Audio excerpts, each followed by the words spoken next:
back. It's Lost in My 40s, season 3, episode 13. It's called The Man from Tallahassee. It's a lock episode. It's a me episode. But first, have you emailed us? I know you haven't. I legit cried last week. This is getting ridiculous. Spacebearmedia.com/contact, for fuck's sake. How's everybody doing today? Doing great. Good. Yep. Just leave me sitting here smiling to silence like an idiot. Okay. I thought we came in pretty quickly that time. Yeah. We did. I feel like you're becoming increasingly demanding that we come back. Like we almost have to like preempt it at this point. Okay. Like when she starts asking the question, we got to be like, right, like before she even finishes. Yeah. I think Okay. that's. Well, We're next going to week. unionize. All right. Listen, I have to address a little fuck up from last week. I accidentally released both episode 12 Par Avion and this episode 13 at the same time last week. Before I noticed that was my mistake, 15 of you had already downloaded it. So lucky Shame on you. all of you. Shame on all of you. You got this week's episode a little bit early, but unfortunately I have nothing for you now this week. So sorry. Christy, you had something that you wanted to talk about today that just happened yesterday. We're recording this on Saturday, so it's happened a few days ago. Go ahead. Okay, so on St. Patrick's Day, so yesterday for us, Lance Reddick passed away. Yeah. He is from Baltimore, which is where I am. He was in Lost. So he will be in season 4, I think maybe others as well. And beyond. Mm-hmm. And beyond, yep. Yeah. So he actually, the producers wanted him to be Mr. Echo, but he was busy filming The Wire. So they went with the guy who played Mr. Echo, Adewale. And then when he was done with The Wire, then he was in Lost. So anyway, They brought very him in. sad. His character name on Lost is Michael Abaddon, and we will meet him in season 4, episode 1. And what was really weird was that I just yesterday finished typing our outline for season 4, episode 1. And about 30 minutes later, your husband, Christy, texted me and said Lance Reddick died. And I had just seen him in the episode. Yeah. And so that was a weird jolt. He's amazing. Every role he's ever done is amazing. He was a favorite of J.J. Abrams. He was also cast in Abrams' show Fringe, and he was excellent in Fringe as well. And Played two characters in Fringe. Well, two- two versions of him. He Yeah, played himself in 2 universes. Yeah. So yeah, it was like 2 characters. But yeah, he will be missed. He was only 60. And no cause of death, I guess, has been released.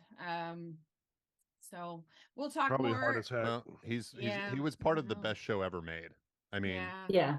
like he was Daniels in The Wire, and he was incredible in that role. And yeah, that's a big loss. 60 Yeah. years old, and that's a lot of actors. I feel like are just kind of hitting their stride at that point. Yeah. Yeah. So Not all of you watch these pre-shows that download the episodes. So we will talk a little bit more about him. You'll hear in season 4, episode 1, we'll pay a little homage to him when he does appear for the first time in Lost. Okay. How about a joke? yes, let's lighten the mood a bit. Yeah, it's light mood. Okay. So Yeah. this week's joke is in honor of Locke's big fall. And since last week's joke was really horrible and inappropriate, this week I chose a kid's joke. Ready? Yeah. Why did the window go to the doctor? Because he was Why? in pain. Oh my God. Ugh. Now I'm in pain. Yes, that was painful. Okay, Ben, you have a little bit of a clarification for us this week, I understand. I do. Yeah. All right. Yeah. Last week we thought it was weird that Claire's mother needed her medical bills paid since she was Australian. Right. We were all pretty sure that Australia had universal health care, but we actually weren't sure. So I looked it up and prepared to be a little bit depressed. Yes, Australians have had Medicare since 1984. Oh my God. honestly, what the fuck? What the fuck? I'm sorry. I'm just They've screaming. had, I'm screaming in American right now. Yeah. God damn it. They've also had what they call pensions, what we would call social security, since 1908. Maternity leave was instituted there in 1912. Holy and shit. unemployment sickness benefits were this is federal, 1945. So they're maybe a newer Light country. years ahead of us. Yeah. They are many decades ahead of us on several social programs. Yeah, we're lucky enough, not that I'm going to get pregnant, but I'm glad to live in a state that offers 3 months paid maternity leave to both parents. But that is not something that we have here federally because, yeah, you know. Anyways, because your toil is the only value you have to those people. America. All right. Look, Mr. Cooper is very creepily peeking over my shoulder right now. He's very excited about what's coming tomorrow. It's season 3, episode 13. It's called The Man from Tallahassee. It's a Locke episode. It's a me episode. This week, we cock our guns so you know we're serious. Place 7 in heaven in the closet with Locke. And say piece of paper in Peter's pocket 5 times fast. All right. Going into tomorrow's episode, our power rankings haven't changed at all. We've still got Sawyer, Juliet, and the mayor of Islandtown in the top 1, 2, 3 spots, although Desmond is only 1 point behind Hurley. On the bottom, still no change. Dead Pants Danny is losing big time. Poopstick Paolo's right behind him, as is Charles Widmore. But tomorrow we see Mr. Cooper again. So who knows how many negative points he's going to take. All right. Or in your case, Lacey, he sees you and it's terrifying. Okay. You should message us. Tell us who you think is going to win and lose this season. Okay. spacebearmedia.com/contact. Derek, you have a question for us this week. I do. Okay. Last week we saw Claire's mom go through a windshield, and tomorrow we're going to watch Locke go through a window. So what I'm wondering is, what's the worst accident you've ever been in? Christy, what's the worst? Is it when you almost broke your toe right off? Oh, that one was terrible. Yeah. Yeah. So I was walking through the dining room one morning, and you know how when you're a kid, your parents always tell you to push in the dining room chairs. There's a good reason for that.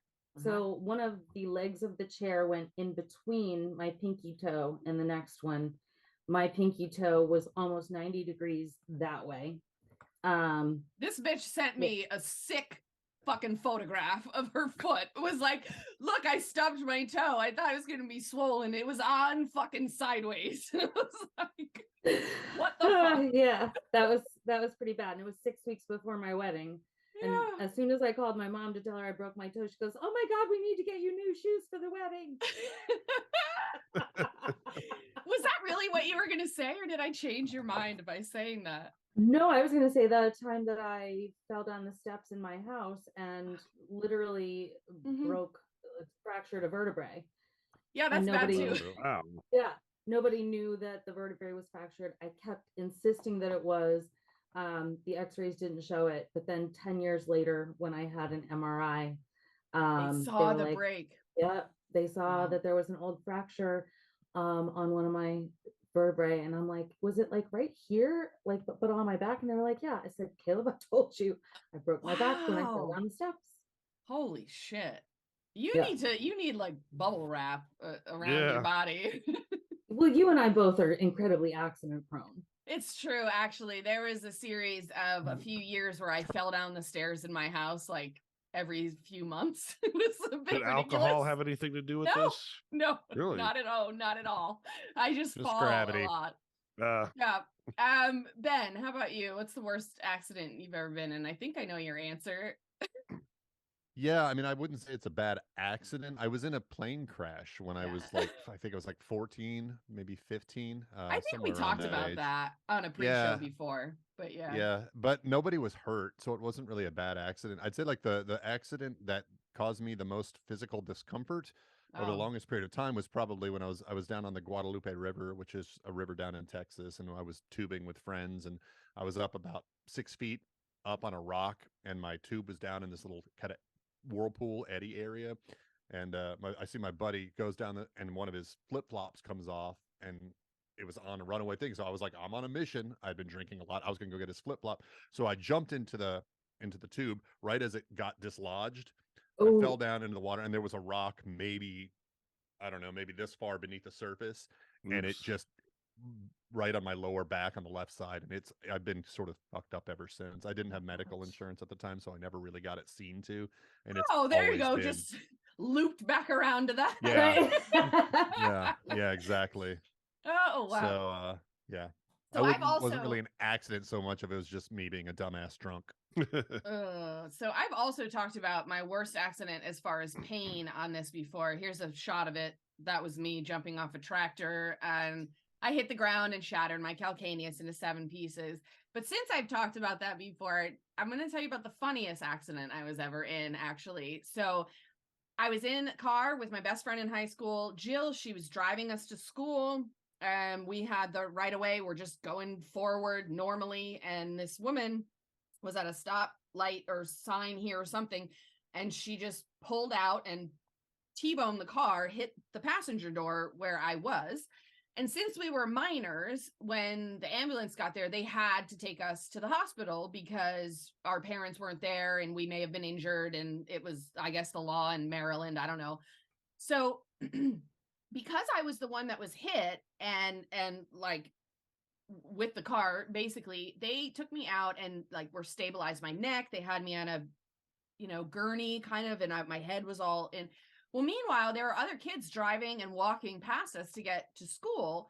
So while Jill and I were in the hospital, there were rumors starting like, yo, Lacey's like fucked up. Like she might even be dead. And this is the rumor around school. Well, when we get to the hospital, for some fucking reason, they put me in the same room as the woman that hit us and then put Jill in another room. And this woman did not like the idea that she was responsible for the accident. So she was screaming at me. She was in a bed and she was yelling at me like, you better tell the truth. And you guys did this and like whatever. And I was strapped to a board. I couldn't move. And I'm just like getting yelled at by this crazy woman. And we had to go to court and everything. Turns out she was a nurse coming home from an overnight shift and was just, Oops. yeah, exactly. But then so we had to wait. Our parents had to get there, take us home. I had to wear like a neck brace and stuff. Jill ended up going back to school because she was fine. Nothing happened to her. She went back to school. Well, when she got there were rumors flying about like whether or not I was seriously injured or even maybe dead or anything. Well, unbeknownst to me, what Jill told everybody is she was like, yeah, I don't know, guys. It was touch and go. Really, I was fine. So I come to school the next day and I have like my neck brace on and people were like, oh my God, you're alive. And I was like, what? I was like, who thought I was like, this hurt? And I'm like, did you tell them I was really hurt? And she was like, no, but I didn't tell them you weren't either. And so there was that. I almost died in high school, apparently. Yeah. Derek, have you been in an accident too? Car accidents, but not too bad, very low speed. But the worst, I guess, accident I had was when I was 6 years old. My grandmother she ran a nursery at a church, and I'd go with her. And this is back in 1981 when toys were still real, unsafe. Like metal, yeah. Yes, sure. and it was a refrigerator, like a little fake refrigerator. It was made out of metal, and I was jumping around, and I caught my cheek right on the corner, tore it to the bone. Yeah. Ouch. And I'm sitting there, my parents had been discoing the night before. So, because this was early in the morning, they show up, they look like they've been, just, only like 3 hours of sleep or something. And I'm just sitting there like this, with blood dripping. There's other girl, like little girl, she's the one crying, carrying on. I'm like, eh. And so, yeah, it left a scar. But then when I was 13, I had a plastic surgery to fix it. So it's gone. But yeah, I still remember it. So my favorite part of that story was when Derek boomered out for a second and complained about toys not being real and then admitted that when they were, it tore his cheek off. Yes, I survived. These kids today are so character. soft. Oh my God. Yep. All right. Okay. Lawn darts, baby. All right. I know, right? That's enough for today. Mr. Cooper's getting antsy. We're gonna see you tomorrow, okay? Listen, next week, March 28th, is it back for another pre-show? Tomorrow you get season 3, episode 13. It is called The Man from Tallahassee. It's a Locke episode. It's a me episode. This week we cock our guns so you know we're serious. Play 7 in heaven in the closet with Locke and say, piece of paper in Peter's pocket 5 times fast. We'll see you tomorrow.